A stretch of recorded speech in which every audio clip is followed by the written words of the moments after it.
Romantic comedy নিয়ে ফিরেছেন নন্দিত নির্মাতা গিয়াসউদ্দিন সেলিম। ফ্ল্যাশ ফিকশনটির নাম পারফেক্ট ওয়াইফ। তরুণ দুই দম্পতির নানান টানাপোড়েন নিয়ে গড়ে উঠেছে গল্পটি। ইতিমধ্যে এটি পাচ্ছে দর্শকদের ভালোবাসা। দুই দম্পতির চরিত্রে অভিনয় করেছেন সুদীপ বিশ্বাস, আরিয়ানা জামান, মীর রাব্বি ও জোপরি লুসাই। আজ আমাদের সাথে আছেন অতিথি হয়ে গিয়াসউদ্দিন সেলিম, আছেন অভিনেত্রী Jopori Lushai. Welcome to Sunday showbiz tonight. কেমন আছেন ভাইয়া? ভালো। কেমন আছেন আপু? ভালো। পারফেক্ট ওয়াইফ কেমন সাড়া পেল? যারা দেখছে তারা তো খুবই পছন্দ করছে প্রজেক্টটা, মানে ফিকশনটা। ওরা বিভিন্ন জন ফোন টোন করেছে যে ওরা খুবই মজা পেয়েছে আর কি। এবার একটু অভিনেত্রীর কাছে জানতে চাচ্ছি, আপনি কেমন সাড়া পেলেন? আমার পরিচিত যারা আছেন আমাকে ফোন দিয়ে উইশ করেছেন এবং তারা খুব এনজয় করেছে কাজটি। একজন অভিজ্ঞ ডাইরেক্টর হিসেবে আপনার কাছে দর্শকদের অনেক প্রত্যাশা, সেটা কি পূরণ হয়েছে মনে হচ্ছে? সেটা দর্শক জানে, আমি কী করে বলবো যে ওদের প্রত্যাশা পূরণ হয়েছে কি হয় নাই। এই আমার এন্ডে বসে এটা কথা বলা খুবই মুশকিল। এটা অডিয়েন্সকে আসলে আপনাদের জিজ্ঞেস করতে হবে, ওরা এই উত্তর দেবে। পারফেক্ট ওয়াইফ নামটির পিছনের গল্পটি কি? বেসিক্যালি আমাদের যে পুরুষতান্ত্রিক সমাজ ব্যবস্থায় এক্ষেত্রে আমরা যখন একটা বিয়ের পরিকল্পনা করি বা বিয়ের চিন্তা করি, তখন ভাবি যে আমাদের স্ত্রী যিনি হবেন উনি খুবই পারফেক্ট হবেন আর কি, মানে তার নিজের মতো যে নিজে যা চায়। তো এটা তো সম্ভব না আসলে পৃথিবীতে। মানে ছেলে হিসাবে আমার কি কি ড্রব্যাক, কি কি দোষ, এগুলো আমরা একদমই দেখতে চাই না। খালি বইয়ের কি কি দোষ, কি কি ড্রব্যাক, ওগুলো দেখি। তো এক্ষেত্রে আসলে পারফেক্ট তো একটা আপেক্ষিক জিনিস। এটা কোনো মানুষই আসলে পারফেক্ট হওয়া সম্ভব না। প্রত্যেকেরই ভালো দিক থাকে, কিছু ভালো গুণ থাকে, কিছু ড্রব্যাক থাকে। তো এটা আসলে এই পুরুষতান্ত্রিক সমাজ এবং পুরুষদেরকে একটু চোখে আঙ্গুল দাদা আর কি, দেখো পারফেক্ট বলে কিছু নাই জগতে। এই মনপুরা, গুনিন, তারপর কাজল রেখার মতো ছবিগুলো আপনি নির্মাণ করেছেন। আপনার কাছে দর্শকের প্রত্যাশা অনেক বেশি, সেই প্রত্যাশাগুলো কি আপনি পেয়েছেন? বেসিক্যালি আমি যেই ধরনের কাজ করি, যেই জনরার কাজ করি, এটা একদম out of the box, just fun এক ধরনের, কিন্তু এর ভেতরে গভীর দর্শন আছে, মর্মার্থ আছে হয়তো। কিন্তু খুবই হিউমারাস, খুবই কমেডি ধরনের একটা স্টোরি, মানে, এবং পাশাপাশি শেষে খুব সুন্দর টুইস্ট আছে। তো সব মিলিয়ে আমার ধারণা দর্শক যারা দেখেছে তারা তো পছন্দ করেছেই, এবং যারা দেখে নাই এখনো ওরা দেখে অনেক অপার আনন্দ পাবে বলে আমার বিশ্বাস। লাইক এটা রোমকম টাইপের, রোমান্টিক কমেডি ধরনের। এবার অভিনেত্রীর কাছে জানতে চাচ্ছি, আপনার চরিত্রটি কেমন? আপনি কিভাবে যুক্ত হলেন এই গল্পটির সাথে? প্রথমে আমাকে ইয়ামিন কল করে, ইয়ামিন কল করে বলে যে আমরা একটা কাজের চিন্তা করছি, তো ওটার জন্য একটা চরিত্রের দরকার যার লুকটা একটু জাপানিজ হবে। তো তখন আমি বাসায় ছিলাম, আমি ফোনটা পেয়ে আমি বলি যে আচ্ছা কোথায় অডিশন হচ্ছে, দেন আমাকে অ্যাড্রেস দেয়, আমি অডিশন দিতে চলে যাই। এছাড়াও এর আগে আমার গিয়াস ভাইয়ের সিনেমা কাজল রেখার একটা অডিশন দিতে যাই, কিন্তু সেই কাজটা পরবর্তীতে হয় না। সেই সুবাদে আসলে ইয়ামিন আমাকে চেনে। এবং পারফেক্ট ওয়াইফ গল্পটা যখন ভাবা হয়, যখন লেখা হয়, উনি যে চরিত্রটার কথা চিন্তা করছিলেন সেই চরিত্রের লুকের সাথে সামঞ্জস্য রেখে একটা অপশন হিসেবে আমি আসলে অডিশনটা দিতে যাই। পরবর্তীতে অডিশনের পরে আমাকে বাছাই করা হয়, সেইভাবে কাজের সাথে যুক্ত। এবং চরিত্রটার কথা যদি বলতে যাই, সে আসলে খুবই ইনোসেন্ট একটা মানুষ। এবং মানুষ যখন জীবনে প্রথমবার প্রেমে পড়ে তার কি ফিলিংটা হয়, প্রথমবার প্রেমে পড়া, কাউকে ভালো লাগা, কাউকে টিচারের মতো দেখা, মানুষের জীবনে তো আসলে এক একজনকে যখন সে তার পার্টনার হয় এক একজনকে এক এক রকম লাগে। সেই ফিলিংগুলো নিয়ে আসলে পারফেক্ট ওয়াইফের ইরা নামের চরিত্রটা আমার দেখা। ভাইয়া, ইরা চরিত্রে জোপারিকে নেওয়ার কারণ কি? আমার বেসিক্যালি একটা জাপানি মেয়ে দরকার ছিল, একটা জাপানিজ ওয়াইফ, আবার সে বাংলাও জানে।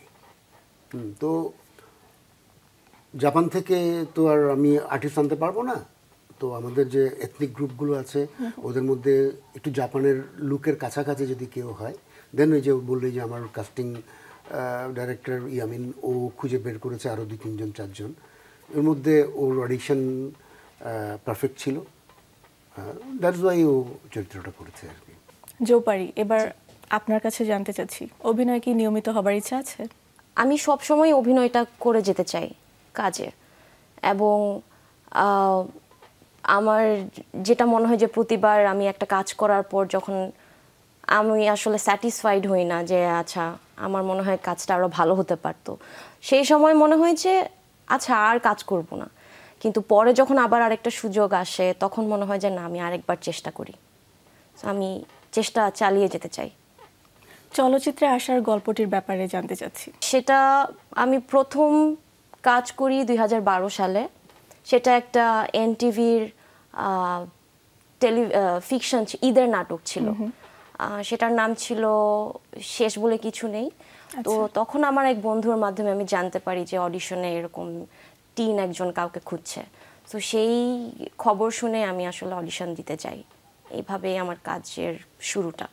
অভিনয়ের উপরে কোনো থিয়েটার অথবা এছাড়া আগে কোনো কাজ করা হয়েছে? যেটা বলেছিলাম যে শুরুতে আমি একটা টেলিভিশন ফিকশনে কাজ করি, তারপর আমার বিভিন্ন বিজ্ঞাপনে কাজ করা হয়, তারপর আমি সিনেমায় কাজ করি, রেহানা মারিয়ম নূরে ছিলাম, তারপর আরেকটা কাজ ছিল সিনেমা, ওটা এখনও রিলিজ পায়নি, নামটা আসলে এখন বলতে পারছি না, কিন্তু এই নিয়ে এখন পর্যন্ত পারফেক্ট ওয়াইফে আমি যুক্ত হয়েছি। সেলিম ভাইয়ের কাছে জানতে চাচ্ছি, আপনার মুভির জানরার মধ্যে এই গল্পটি একটু অন্যরকম, আলাদা, কেন এটি? এটা কাজল রেখা করার পরে আসলে তো বেশ কিছুদিন কাজ টাজ করি নাই, ওইটার রিলিজ নিয়ে নানা ব্যাপার নিয়ে ব্যস্ত ছিলাম। এরপরে আবার যখন কাজ শুরু করব এরকম, তো এরকম প্রস্তাব আসলো যে এরকম ছোট ছোট ফিকশন হচ্ছে, আমি করব কি না আর কি। তো আমি করতে আগ্রহী হলাম যে ওকে, বড় প্রজেক্টের পরে একটু ছোট ছোট কিছু প্রজেক্ট করে একটু ডিফারেন্ট কিছু করা যায় কি না। তো সেই অর্থে এই গল্পটা যখন আসলে এই কাজের সাথে এই গল্পগুলো বলার ক্ষেত্রে আমি আরও একটা গল্প করেছি এটার সাথে সাথে, যে একটু ডিফারেন্ট ধরনের কিছু করি। যেহেতু আমি খুবই সিরিয়াস ধরনের কাজ করি, ওখান থেকে বেরিয়ে একটু আসলে একটু কম সিরিয়াস, একটু ফানি কিছু করা যায় কি না, সেই জন্যই আসলে এই পারফেক্ট ওয়াইফ করা আর কি। তরুণদেরকে নিয়ে কেন কাজে আগ্রহী হলেন? এটা খুবই সিম্পল, যে আমি বরাবরই আসলে তরুণদের, নতুনদের নিয়ে কাজ করার এক ধরনের চ্যালেঞ্জ নিতে পছন্দ করি। মানে আমার ক্যারিয়ারের শুরু থেকেই যদি দেখা যায় যে অলমোস্ট সব সিনেমায় কেউ না কেউ আসলে নতুন থাকে, ডেবিউট হয় শুরুতে, মনপুরের থেকে শুরু করে একদম কাজল রেখা পর্যন্ত। তো বরাবরই আমি আসলে যারা অভিজ্ঞ শিল্পী ওদের নিয়ে কাজ করতে তো সুবিধা, কিন্তু কম অভিজ্ঞ কিন্তু অভিনয় প্রতিভা আছে এদেরকে সামনে আনতে চাই। এটা আমি জানি না, কোনো ভেতরের এক ধরনের টান আছে যে এখানকার আর্টিস্ট যেন আরও বাড়ে, আরও ডাইভার্সিফাইড অ্যাক্টর অ্যাক্ট্রেসরা যেন আমাদের এখানে এসে হাজির হয় এই কাজে। তো যার পরিপ্রেক্ষিতে প্রতিবারই কেউ না কেউ নতুন হয়। যেমন এই প্রজেক্টের ক্ষেত্রে শুধুমাত্র আমি দীপের সাথে আগে কাজ করেছি, সুদীপদের সাথে। এখানে রাব্বি, আরিয়ানা, জোপারি, এরা সবাই আসলে একদমই আমার জন্য নতুন। ওরা হয়তো টুকটাক অন্য কাজ করেছে। তো দেন, এবং আমি করতে গিয়ে হয়তো এখান থেকে 2-1 পিক করতে পারি যে এরা অনেক বড় হবে ভবিষ্যতে, দেন পরবর্তীতে এদের সাথে আরও কাজ করতে চাই। এটাই বেসিক টার্গেট থাকে আর কি, যে নতুনদেরকে একটু পিক করে যদি ওর মধ্যে ঠিক প্রতিভাটা থাকে, ঠিক গুণটা থাকে, ওরা যে অনেক বড় হবে পরবর্তীতে। মানে আমার অনেক ভালো লাগে যে কেউ একজন আমি একটু পিক করেছিলাম, কাজ করেছিলাম, পরবর্তীতে ও অনেক বড়, এটা এক ধরনের নিজের আত্মতৃপ্তি দেয় আর। তাহলে কি আমরা নতুনদেরকে নিয়ে পরবর্তী আরও কোনো সিনেমা পাবো? সবসময়ই যতদিন আমি সিনেমা করতে থাকবো ততদিনই আসলে নতুন কেউ না কেউ থাকবে সিনেমার মধ্যে, হয় ছেলেটা নাই মেয়েটা, বা অন্য কোনো একটা গুরুত্বপূর্ণ রোলে কোনো একজন নতুন। এবার জৌপারির কাছে জানতে চাচ্ছি, আপনি গিয়াসউদ্দিন সেলিমের সাথে কাজ করে অভিজ্ঞতাটা কেমন ছিল? উনি কোনো রকম প্রেশার অথবা কোনো কিছু কঠিন লেগেছে বা জটিল লেগেছে কোনো কিছু? স্যার তো দুর্দান্ত খ্যাপা একজন ডিরেক্টর, তো অবশ্যই চাপ ছিল যে অভিনয়টা যেন ঠিকঠাক মতো করতে পারি, যেন স্যারকে না খেপাই। তো ওই জায়গা থেকে আমি বলবো অবশ্যই চাপ ছিল। আর আমার এক্সপিরিয়েন্সে আমি যতগুলো কাজ করেছি আমার মনে হয়েছে যে আমি গিয়াসউদ্দিন সেলিমের এই পারফেক্ট ওয়াইফ প্রজেক্টে কাজ করতে গিয়ে আমি একই সাথে স্বাচ্ছন্দ্য বোধ করেছিলাম। কারণ আমার মনে হয়েছে যে উনি যেভাবে চরিত্রটাকে সেটের মধ্যে উনি নিজেই অভিনয় করে দেখাচ্ছেন যে ও আচ্ছা উনি এই ইরা চরিত্রটাকে এই ভিশনে দেখতে চান, এইভাবে দেখতে চান। তো সেই ক্ষেত্রে আমার জন্য অনেক সহজও ছিল, আবার চাপও ছিল, আবার ভয়ও ছিল যে স্যারকে খেপানো যাবে না। আমি তো খেপি নেই তোমার, সেই ব্যাপারে কশাস ছিলাম আমি। ভাইয়ের কাছ থেকে কেমন সাপোর্ট পেয়েছেন শুটিংয়ে? মানে পুরা টাইমই সাপোর্ট পেয়েছি ভাইয়ের কাছ থেকে, টিমের কাছ থেকে, যারা লাইটে ছিলেন, যারা খাবার এনে দিয়েছিলেন, আমার কো আর্টিস্টরা প্রত্যেকেই সবাই খুবই সাপোর্টে ছিলেন। এবং যখন শট দিচ্ছিলাম, যখন আমি দেখছি যে লাইটের পিছে কেউ একজন দাঁড়িয়ে আছে এবং উনিও হার্ড ওয়ার্কটা করছে, তখন আমার মনে হয় যে আমরা সবাই আমরা মানে একসাথে কাজটা করছি, একসাথে কাজটা এনজয় করছি। সো সাপোর্টের জায়গায় 100% বলবো যে একদম ফুল অন। ওই সাপোর্টটা আসলে অনেক মেন্টালিও একটা ইন্সপিরেশন থাকে যে আচ্ছা না, কাজটা ভালো করে করি আমরা সবাই। কি কি চ্যালেঞ্জেস ছিল এই শুটিংয়ে, আর সেগুলো কিভাবে ওভারকাম করেছেন? চ্যালেঞ্জেস ছিল আমাদের তো আসলে অনেকবার অনেক সময় অনেক সিনে টেক দেওয়া লাগে। তো যখন বুঝতে পারি যে আচ্ছা ঠিক আছে এইটা এভাবে হয়নি, তাহলে অন্যভাবে করি, এটা একটা ক্রিয়েটিভ প্রসেস। তো অন্যভাবে করতে গেলে ওর এই চরিত্রটার আচরণটা একটু ভিন্ন হয়ে যায়। সেইগুলা হচ্ছে ওই মুহূর্তে যে মেন্টাল অ্যাকশনটা, সেইগুলা আমার কাছে চ্যালেঞ্জ লেগেছিল। ভাইয়া, ওটিটি আমাদের কেমন আছেন? কি অবস্থা এখন ওটিটিতে? কিভাবে দেখছেন এটি? ওটিটি তো আসলে সবচেয়ে কন্টেম্পোরারি টাইমের সবচেয়ে সম্ভাবনাময় একটা মিডিয়াম, যে মানুষ নিজের মতো করে নিজের সময়ের মতো একা একা ছবিটা এনজয় করতে পারে, আবার চাইলে ওরা দল বেঁধেও দেখতে পারে।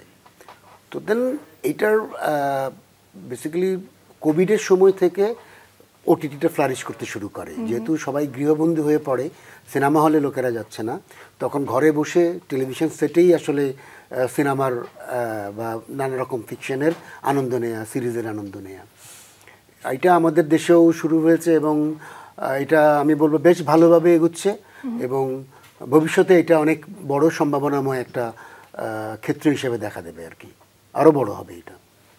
আর আমরা তো প্রায় সারা পৃথিবীতে 5th লার্জেস্ট ভাষাভাষী নেশন। বাংলায় এক ভাষায় কথা বলি 30 কোটি 40 কোটির মতো লোক, এবং ওটিটি তো আর একটা সীমার মধ্যে থাকে না যে শুধু বাংলাদেশে দেখা যাবে।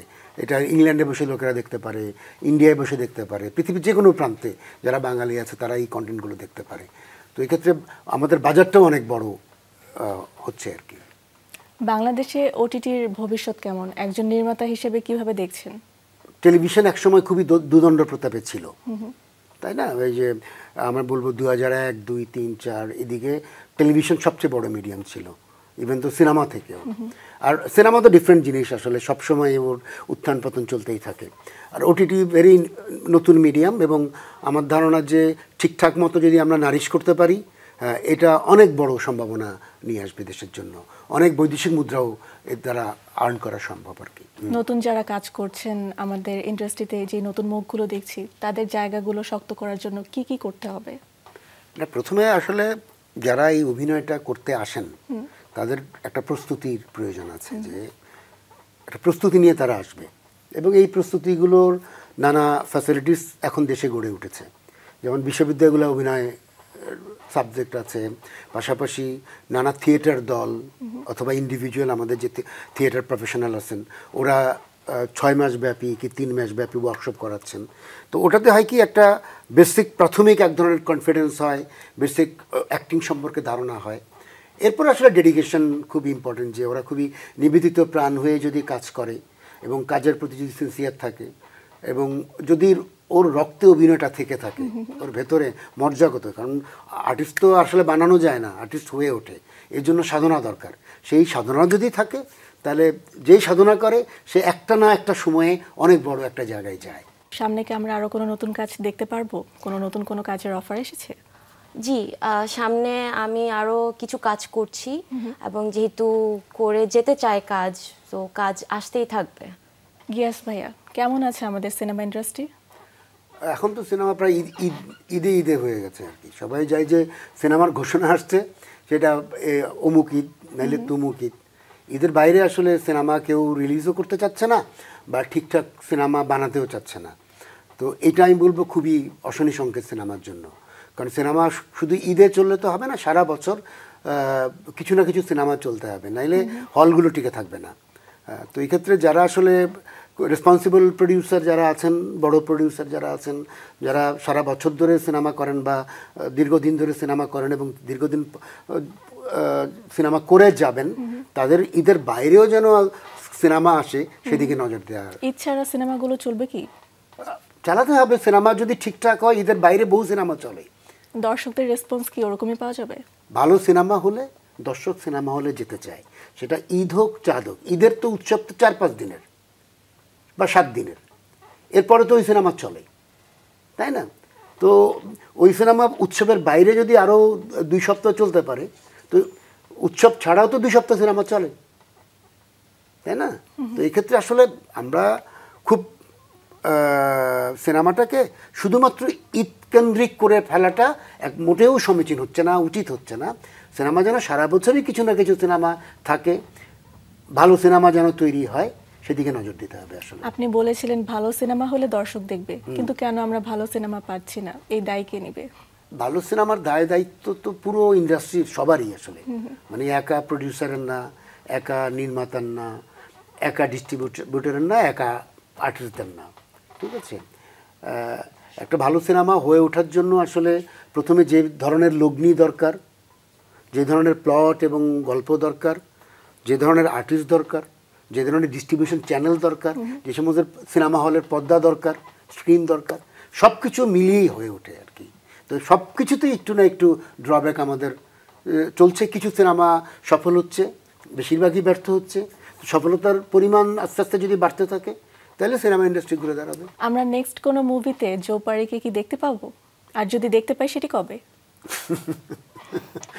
নিশ্চয়ই, যদি ওর কোনো উপযুক্ত চরিত্র আসে আমরা ওকে নিব, এবং খুব তাড়াতাড়ি যদি ও উপযুক্ত চরিত্র এসে যায়, তাড়াতাড়ি ওর দর্শকের সামনে চলে আসবে। নতুন সিনেমা আসলে কবে শুরু হচ্ছে? কি ধরনের কাজ আমরা ভবিষ্যতে পেতে যাচ্ছি?